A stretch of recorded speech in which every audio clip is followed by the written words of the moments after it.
to Senate President Craig Blair, and to all state senators, I urge you to vote in favor of House Bill 2007. My name is Ron Hurst III. I am a registered nurse, a husband, a father of 4, and I'm a concerned American citizen. I'm founder of a new small organization called the Lion Tribe. Feel free to look that up on the internet to find out what it exactly stands for, but there's no secret about it. I'm a conservative, and I want to promote the safety of all children in the state of West Virginia from the womb and beyond. The reason I want you to vote in favor of House Bill 2007 is because there are predatory medical practices that are going on in our state and around the nation, and they're finally, thank God, experiencing pushback. Children are being put on a lifelong path of medicalization in the name of gender-affirming care. Now, that I put that in air quotes because that phrase is a euphemism. There's no affirmation of their true gender. You will hear various claims from people in the LGBTQ etc. groups and their allies, people who run these gender clinics, people who work in medical institutions. You'll hear them claim that if we do not put these children on the path of medicalization, if we don't transition them, if we don't give them cross-sex hormones, if we don't offer them surgeries at some point, they will commit suicide. They will be depressed. They are misleading you when they say these things.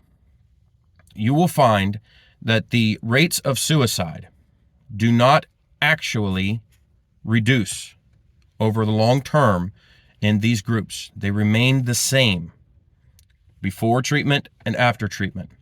In fact, some studies specifically say that the mental illnesses that so-called transgender people experience, they are comorbidities that they had prior to transitioning, and they remain throughout their transitioning and after. So, one of the organizations, a major organization, it's a global one, that these gender clinics and gender-affirming physicians, they follow the guidelines from this organization. It's called the World Professional Association of Transgender Health. There's a quote from one of those leaders. Her name is Dr. Laura Edwards-Leeper. She's the chair of children and adolescents at that organization. She quotes this: "As far as I know, there are no studies that say that if we don't start these kids immediately on hormones when they say they want them, that they are going to commit suicide."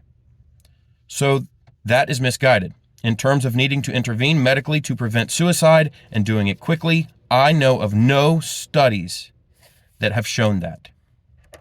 That's a powerful statement and very revealing. If you actually go to the World Professional Association of Transgender Health's website, their 7th edition guidelines specifically said that once people start on this path of treatment, they become patients for life. They will need to be followed lifelong, and they need to be followed by multiple disciplines. It's suspected, and I believe it's very correct, that this is a cash cow for the medical industry. So no wonder they are trying to promote kids being socially transitioned in schools as well. And it's a darn shame that we've let it get this far. But before I go out into the weeds, let me read a few articles real quick to further drive home my point. There's an article titled "Blocking Puberty in Transgender Youth" by Jacqueline Ritteman, PhD. This was written in January 2013. Before I go further, let me stop and say, these 3 articles I'm about to read from, I do not know if the authors are pro or anti-transgender care. But these are helpful quotes. All right, from the article it says, "Gender fluidity is common among children, but it typically crystallizes during the teenage years. Among pre-adolescents who manifest GID traits," GID meaning gender identity disorder traits, 80% will desist That means 80% will stop thinking that they're transgender. They will end that thought process. Now, this was written in 2013. Some statistics actually say 95% desist. Okay, let me continue. 80% will desist from being transgender before entering adolescence. And this is according to Kenneth Zucker, PhD of the University of Toronto. Half or more of the youths will go on to identify themselves as gay or lesbian. So, some of these youths are simply homosexual. They have homosexual feelings, and they're being put on this path of medicalization to transition them. Another quote from the same article: although the treatments are considered safe, they are not risk-free. Most transgenders become infertile. Most become infertile as a result of the hormonal switching medications. Estrogens diminish sperm production in males, and testosterone's cessation of menses can cause polycystic ovaries in women. These changes usually lead to infertility. All right, so that's an obvious risk of cross-sex hormones. All right, another quote. Another risk is cancer. Girls who have breasts and undergo testosterone treatment need regular mammogram screening as adult men. Those who have their uteruses while on testosterone may develop endometrial cancer. Both risks can be mitigated by surgical removal of the organs. Now, let me pause there, because you hear quite often from these gender clinic leaders in the state of West Virginia saying that they have no plans, and they do not do these surgeries, and they have no plans, and they don't refer for surgical intervention for transgender teenagers. Okay? They're gaslighting you, because they definitely have plans to go down that path. Back in around 2017, and I captured the evidence, and I have it on one of my other videos, Dr. Casey Kidd and West Virginia University hosted a doctor by the name John Henry Pang. I believe he comes from Mount Sinai in New York. And he was talking about offering surgeries for transgender teenagers. He even had some slides where it showed one transgender teenager who had her breast chopped off. Okay? So don't let them gaslight you and say that they don't plan to do these surgical interventions to the children in West Virginia, because they certainly do. And they very much would. Surgery is money, folks. All right. So let me continue the article so I can finish. Fewer estrogens in patients means a decreased risk of blood clotting and pulmonary embolism. Fewer androgens reduces the likelihood of hypertension. Okay, so what that last quote is saying is, if you give boys less estrogen, then it will decrease their risk of blood clotting and pulmonary embolism. So that's telling us that one of the other side effects is when you give boys too much estrogen. See, giving children cross-sex hormones that don't belong in their bodies, to the extent that these people are giving them, you are increasing boys' risk for blood clots and pulmonary embolisms, and you are increasing the likelihood of hypertension in the androgens that are used. So that's 4 risk factors alone that I just mentioned. Not only this, but there are a few others. It does screw with the genitals of these children. It shrinks the genitals of males. So if they decide to stop at some point, that's permanent damage done to their body. They have shrunk genitals that are less able to be used. Another article said that causes erectile dysfunction, which they say is a desired effect for some of these youth.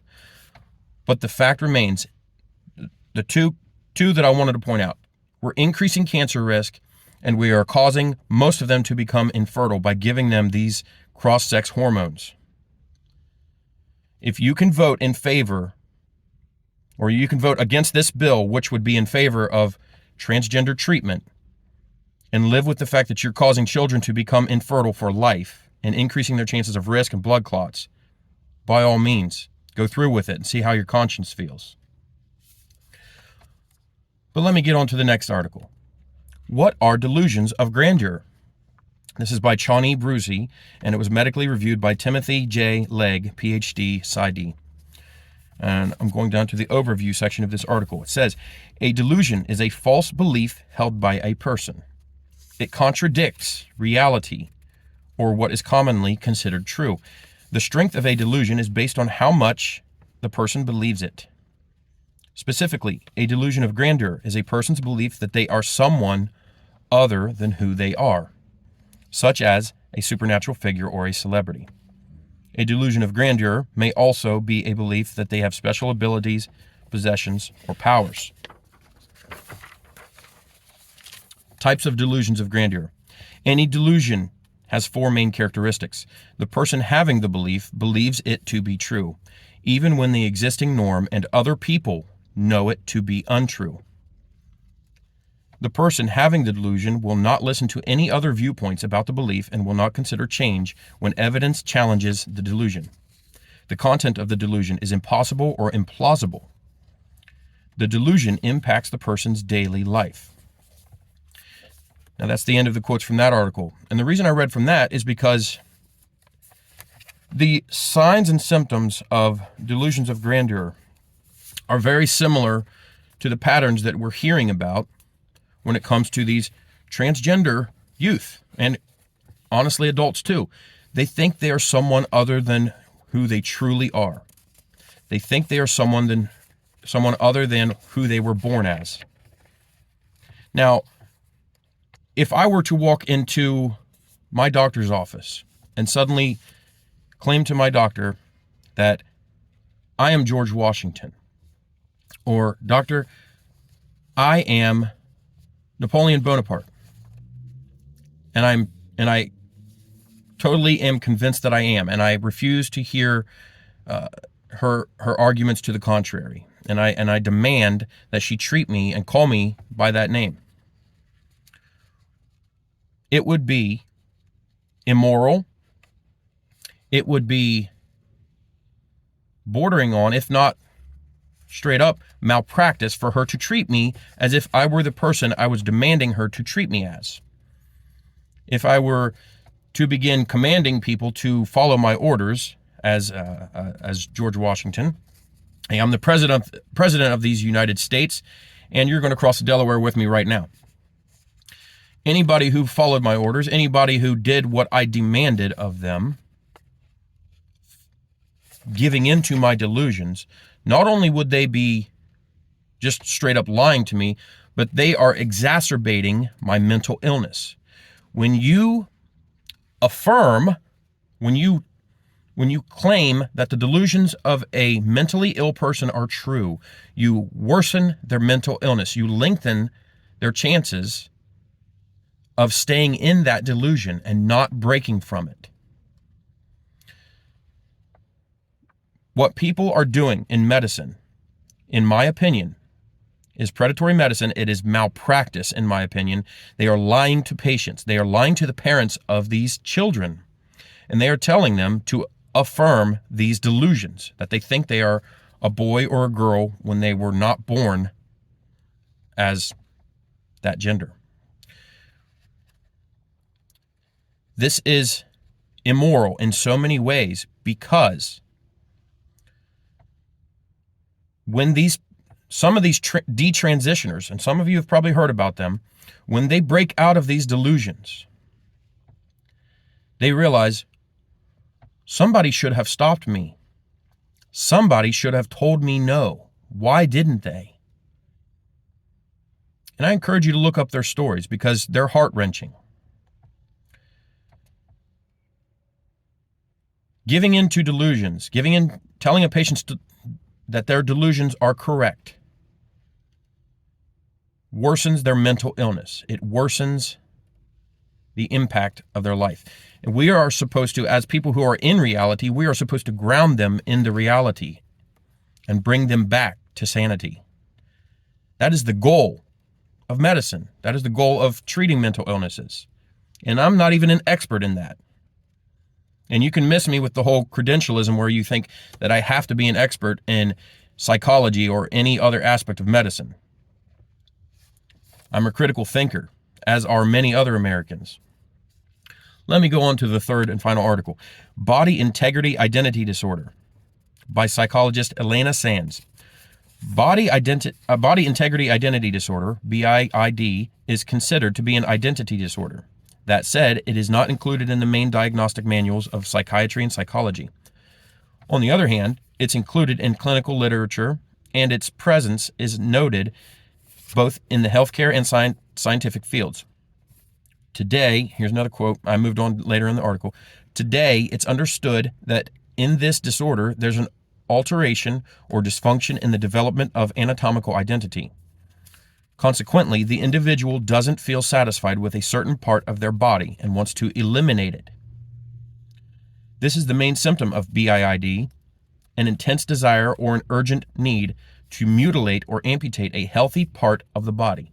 Keyword, healthy part of the body. These thoughts, irrational and repetitive, become obsessive and generate great discomfort, anxiety, and changes in mood in the sufferer. Another quote, it's also essential that the individual is aware that they're suffering from a disorder and recognize that they need help. In most cases, people with BIID desire limb paralysis or amputation and request medical help to complete the surgery. However, even if it alleviates their discomfort and finally makes them feel complete and satisfied with their physique, it's a decision that's fraught with moral dilemmas. After all, it involves eliminating, either physically or functionally, a healthy limb. Boy, that's a heavy dose of reality right there. So, of course, we're talking about a completely different disorder. And people call gender dysphoria dysphoria, not a disorder, because they consider the word disorder to be too harsh or mean. But it really is a disorder. It's a disorder of the mind. In fact, in my opinion, it should be termed gender dysmorphia, because children think they are in a completely different body. So, this BIID, if doctors were to affirm that and amputate healthy limbs off of patients who insist emphatically, if they insist without a shadow of a doubt that they are a one-armed person, but they quite obviously in reality have two functional arms,